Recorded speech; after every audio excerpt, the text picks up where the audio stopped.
இன்னைக்கு நம்ம ஆண்டவரிடத்துல கேட்க போறோம், அப்பா நீங்க ஆண்டவரே எங்கள் மேல இருக்கிற எல்லா வியாதிகளில் இருந்து எங்களுக்கு விடுதலை தாங்கப்பான்னு கேட்க போறோம். குடும்பத்துல நிறைய பலவீனம் இருக்கலாம். இன்னைக்கு பலன் தாருமே நம்ம ஜெபம் பண்ணோம் இல்லையா? அப்பொழுதே ஒரு புதிய பலன் நமக்குள்ளே இறங்கி விட்டது. ஆனாலும் சில வியாதிகள் சரீரத்தில் இருக்கலாம். குடும்பத்தில் இருக்கிற நபர்கள் வியாதியோடு கூட இருக்கலாம்.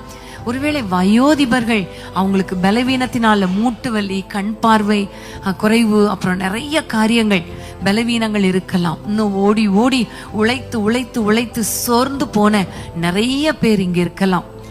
இந்த நேரத்துல நம்ம எல்லாரும் ஜெபிக்க போறோம். ஆண்டவரே உங்களை நாங்க தொடணும், நீங்க எங்களை தொடணும். ஆமென். இப்பொழுது நாங்க விசுவாசத்தோடு கைகளை உயர்த்தி உங்களை நாங்க தொடுறோம். நம்முடைய வஸ்திரத்தின் ஓரத்தை தொடுவதற்கு அடையாளமாக எங்களுடைய கைகளை உயர்த்தி பிடிக்கிறோம். அப்பா ஆண்டவரே நீங்க எங்களை தொட்டு எங்களுக்கு சுகத்தை தாங்கப்பா என்று சொல்லி ஆண்டவரை நோக்கி வேண்டிக் கொள்வோமா? எல்லாரும் வேண்டிக் கொள்ளலாமா?